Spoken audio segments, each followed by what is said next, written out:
Multiform misanthropist is here once again. Believers, believers. Well, I have a background of Protestant church. When I was a teenager, I was a churchgoer and I was reading the Bible. I even went to the theological seminar to study theology, but I didn't uh, graduate because I dropped off because I found the seminar to be too weak, you know. It didn't meet my standards at that time. I was in the market here, nearby here, and I was choosing my tobacco and my smoke, my rolling paper. I was going to buy my bread, and a believer of those old days. Nowadays, everybody's grown, married, Yeah, I didn't see this guy like for over 20 years because I went to Boston, blah, blah, blah. And he looked at me, he recognized me, he looked at me and said, "Wow, man, hey, how are you? Oh, it's a long time I don't see you," I told him. "But how are you?" "I'm good, man, I'm good, I'm carrying on." And he looked at me and said, "No, no, no, you cannot let carry on, man. You need to let you need to let God carry you on." And I turned my back and I went back to my tobacco and my smoke. And I was like, oh my God, fucking Jesus fucking Christ, how believers are shit disturbers, man. How they're dumbass people, man. They need Jesus Christ and God to carry their fucking dumb masses around. They cannot stand and walk by their own feet. They cannot live their lives by their own. They need to believe in Jesus, in God. Né? If you take Jesus and God out of their lives becomes like meaningless, because they're dumbass. They don't read books, they don't study, they don't know what is a fucking textbook of a fucking history. They don't study. And he was going like he was going to the cashier, and he was going like I was with my back turned, and he was like, "Okay, man, God bless you so much, nice to see you." And I didn't respond. I ignored him, turned my back, because I believed that's how you should do with believers. Because if you try to respond a believer, if you try to enter into an argument of atheism versus Christianity, or God versus Nietzsche, or Jesus versus Bertrand Russell, man, you gonna waste your fucking precious time. You gonna they they will suck out of the vital energy from your brain. They are true psychic vampires, believers, and they wanna carry you to church. They wanna proselytize you. They wanna you to accept Jesus, come back to Jesus. You know, if they say something to me, if any believer in this town, which has around 17,000 inhabitants, if any believers of any church, it could be any Protestant, evangelical church, or even Catholic church, tells me anything about, oh, you need to come back to Jesus, you need to go to church, I just don't respond. I don't get into argumentation with them. I don't argue. I don't start like a a talk because it's a waste of time and energy, because that's what they want. They want to, they want to have an argument with you.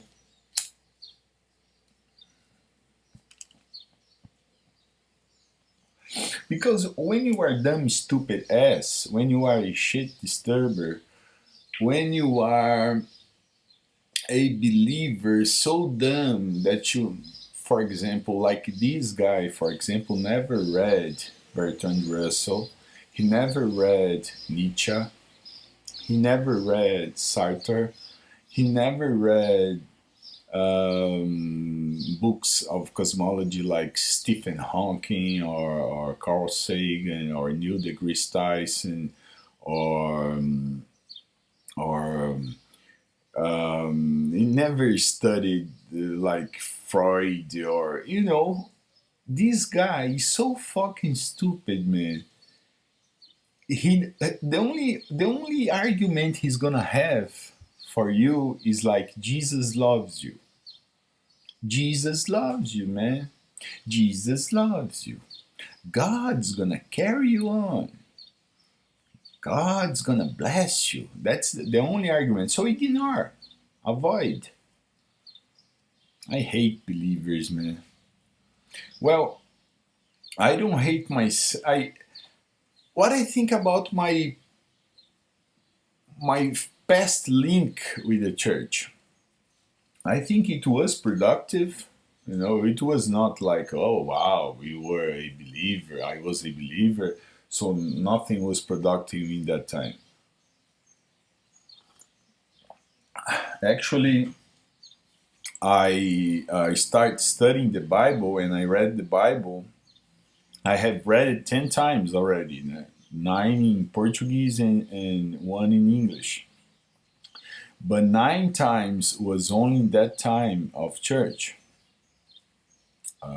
back in my adolescence. So I cultivated the habitual process of studying and reading through reading the Bible, right? And I was a preacher in the church too, so I developed my speech, you know, I developed my oratory, that's how you say, you know, those things are relevant. But what I hate is that I live in a small town. These dumbass people know me. They cannot accept the fact that they don't even think, oh wow, maybe this guy, he went to Boston. Now he went to Boston. He studied so much. He read books. He self-educated himself. He found himself into another conclusion of existence. Maybe he doesn't believe in God anymore. They don't accept that. They don't accept that. And one more thing, fucking believers.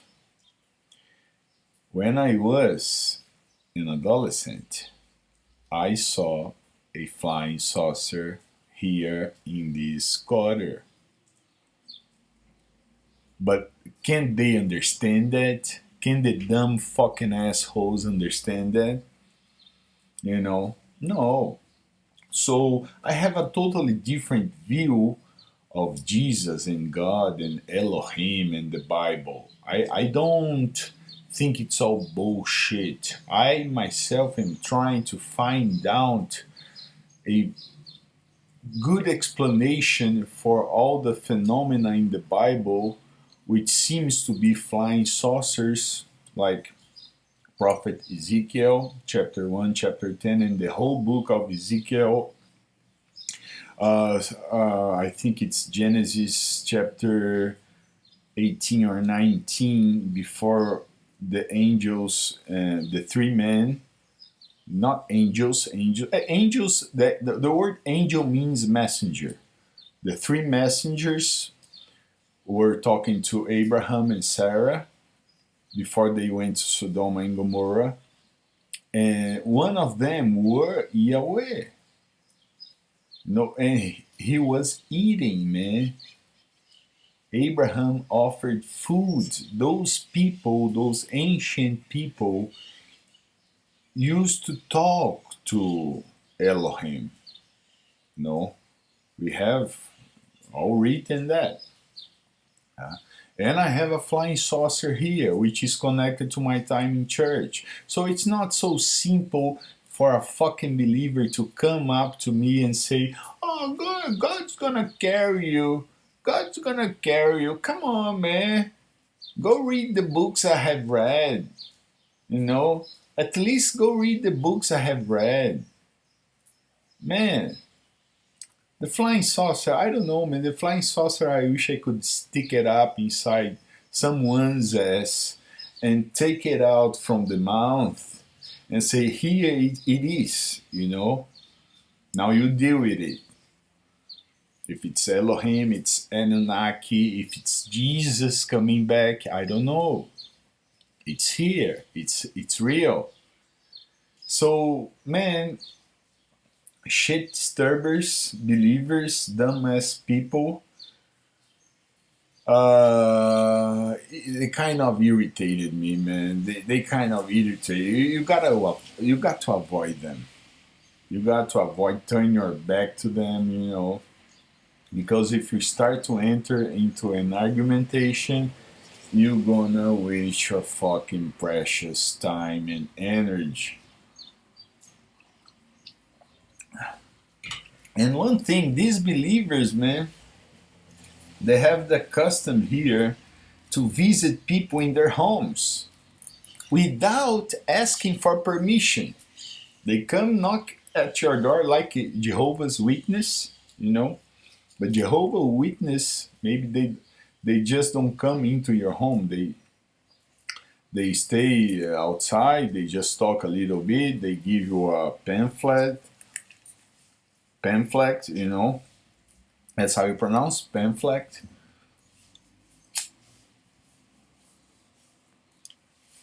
And they go away. Believers know. Believers they want you to receive them inside your home, in your living room, give them coffee, tea, so they can talk to you about Jesus, about the Lord, about the Bible. Especially me, né? They will say, "Come back to Jesus." Man, if Jesus is not connected to the UFO, to the flying saucer, 1995, Jesus may go fuck himself. I will say it again. If Jesus Christ, if Jesus Christ, if Buddha, Muhammad, all the prophets in the Bible, if they are not connected to the flying saucer that I saw in 1995, they may go fuck themselves. Bye.